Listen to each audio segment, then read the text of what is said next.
very good evening. Welcome to Prime TV News on Friday, the 24th of August, with me, Iftia Abdul Kader. A look at your headlines first.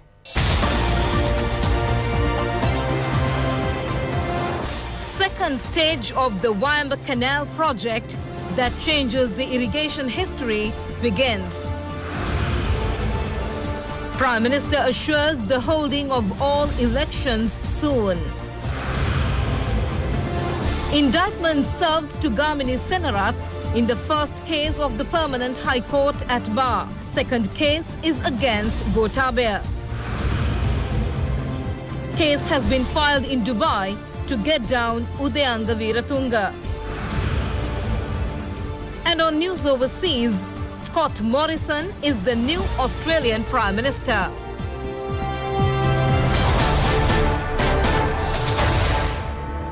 And now for the news in detail. The inauguration ceremony of renovating 2,400 rural tanks connected with Elanga Gammana or cascaded tank village system in the dry zone and the commencement of the second stage of the Vayamba Ala took place at the auspicious time of 10 o'clock this morning. The launching was held under the patronage of President Maithripala Sirisena.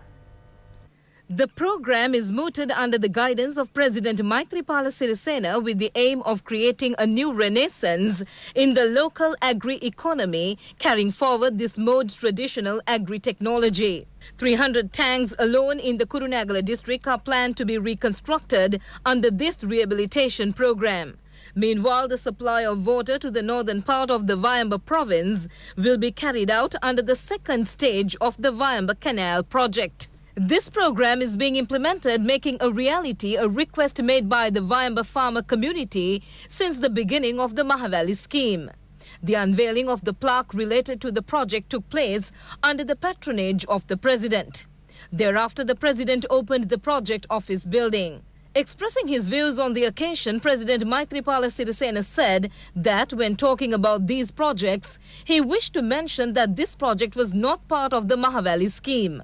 The Murugahakanda Kaluganga project was not launched as the required funds were not allocated and support not extended to solicit foreign assistance. The President also mentioned that it was with great difficulty that they received funds for the projects after a lapse of 5 years. If the work was launched at that time after the foundation stone for the project was laid in the year 2007, the function related to the project to provide water to the Vayamba would not have held today.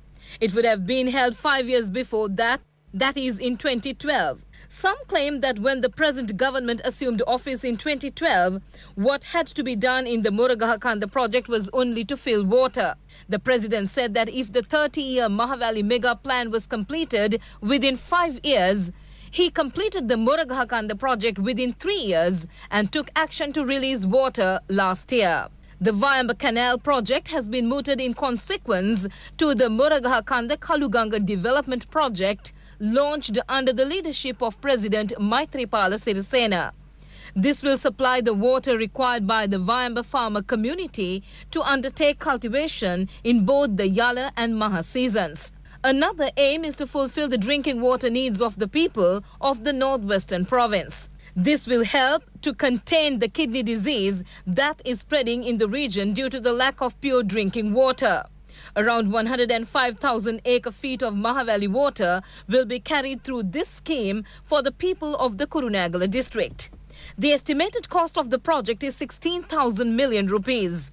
It is slated to be completed by the year 2024. About 13,500 farmer families will benefit. The total number of families that will benefit through this scheme will exceed 40,000. Prime Minister Ranil Wickremesinghe has said that the government is dedicated for the conduct of all the elections on schedule. The Prime Minister made this statement addressing a function held in Colombo today.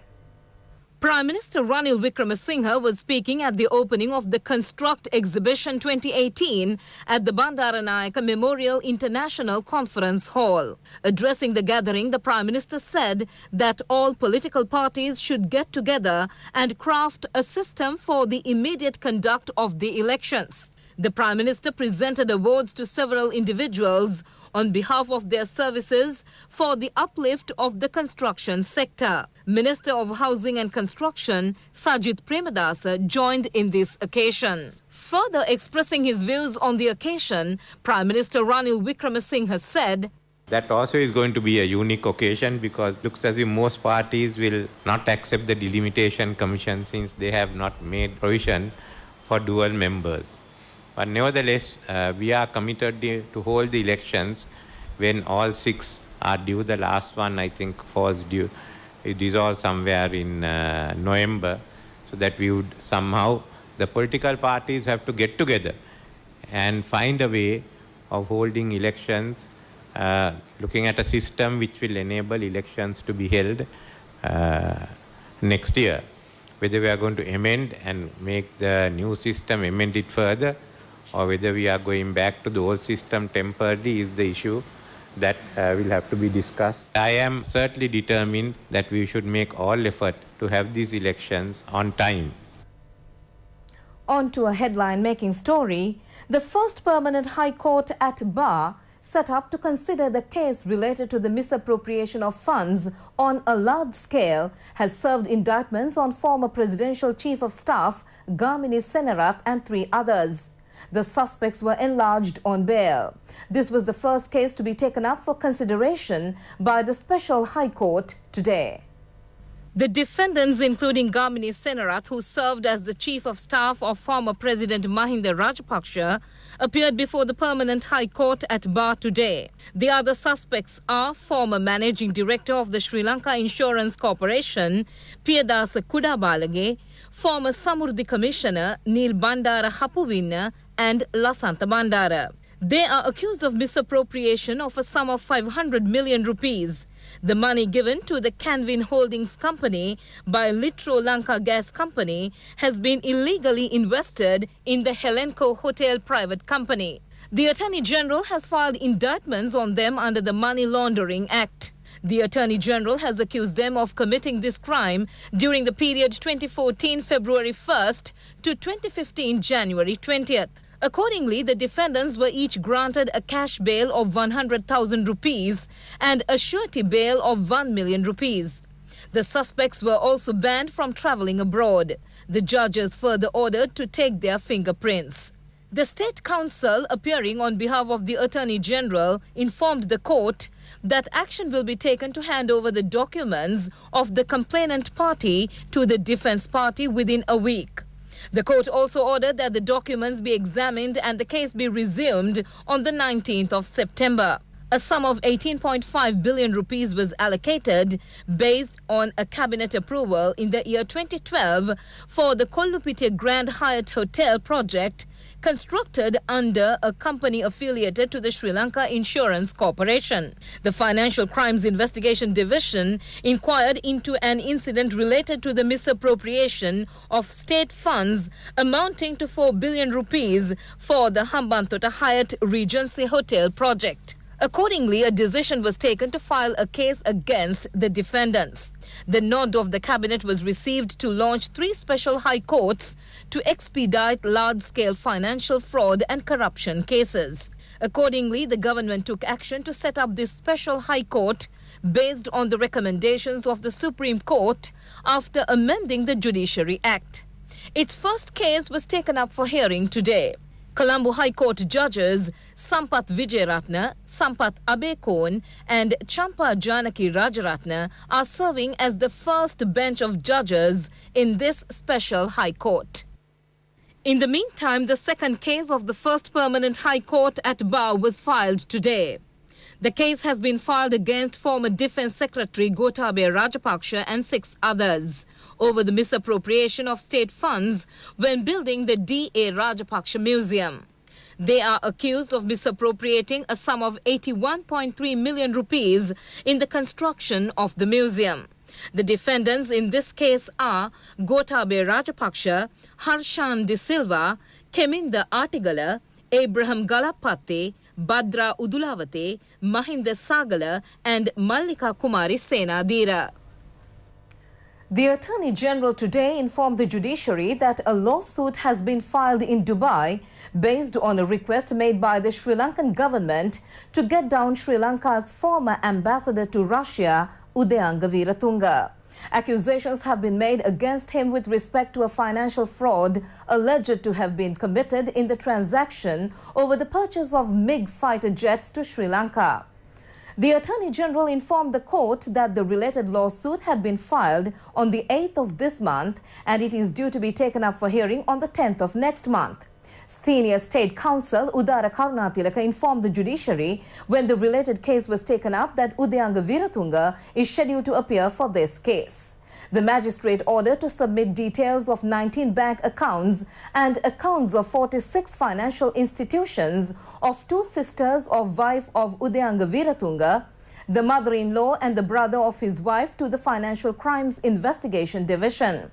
The Director of Operations of the Colombo Stock Exchange was also ordered to give reports on the transactions in the central database of the stock exchange. The magistrate also ordered to present to courts on the 26th of October the progress on the investigations. The 2018 Sri Lanka Economic and Investment Conference will begin in Beijing, China on the 18th of next month. A news briefing was held to apprise the media of this event. Chairman of the Organizing Committee of the Sri Lanka Economic and Investment Conference, Dr. Palitha Kohana, expressed his views at this news conference. Dr. Palitha Kohana said that the main objective of the year 2018 is to attract some of the large amount of investments going out of China to Sri Lanka's economy. He said that at present Sri Lanka is in need of more investments. Foreign investments are vital to carry forward the island's economy. Also, local producers need foreign markets. As such, he said that their intention is to open the door of this market to local producers and businessmen. The conference has been limited only to 80 investors. Many businessmen have already expressed their interest in this conference. As such, he called on all those who are interested in participating in this conference to express their consent. The fourth Randoli Perahera of the Kandy Asala Perahera Festival is scheduled to parade the streets tonight. The independent television media network is geared to telecast live the proceedings of the final Randoli Perahera that will take to the streets tomorrow night.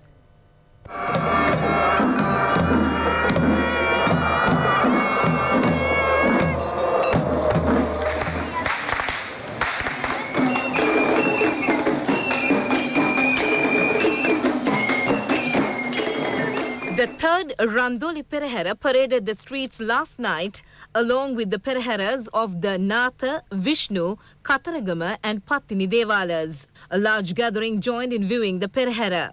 There were 100 elephants. More than 1,500 artists also joined in the Perahera. The relics casket was carried by the Kataragama Vasana Tusker, joined by the Singharaja and Mian Raja Tuskers.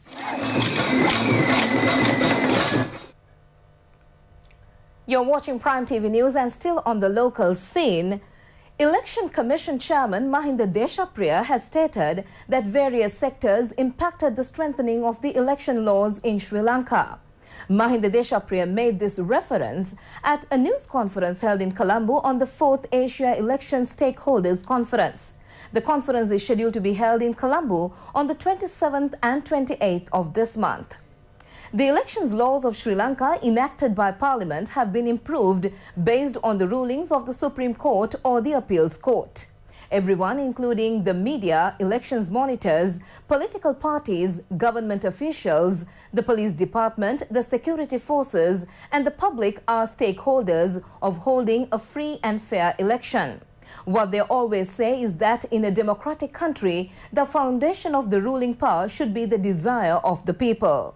This desire should be expressed in genuine polls held on schedule.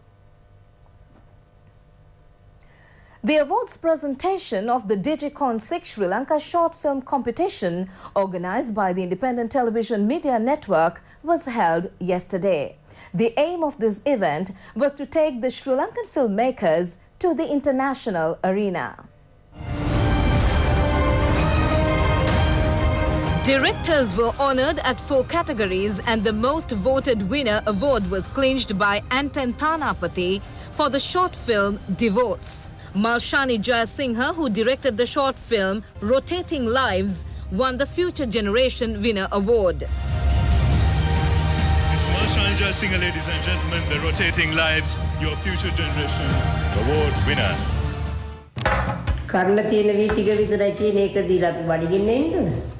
Aravind Vaninayaka won the second Silver Winner Award on behalf of his short film Turn. First Silver Award winner, ladies and gentlemen, Aravind Vaninayaka of Turn.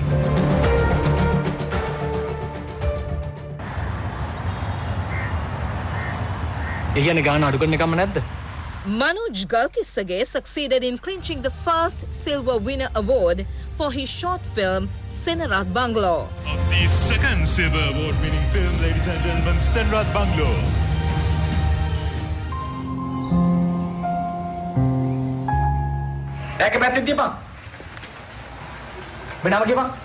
Dhananjay Bandara, who directed the short film Song of the Innocent, won the Gold Winner Award from among the large number of competitors.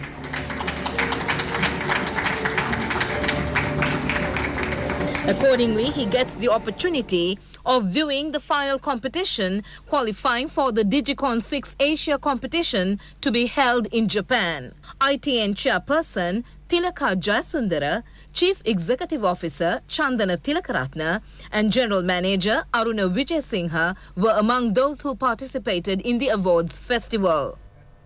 For more information, visit www.itnnews.lk. Do join us once again tomorrow at 6:30 p.m. for more of the very latest on Prime TV News. Thanks for tuning in. Bye-bye.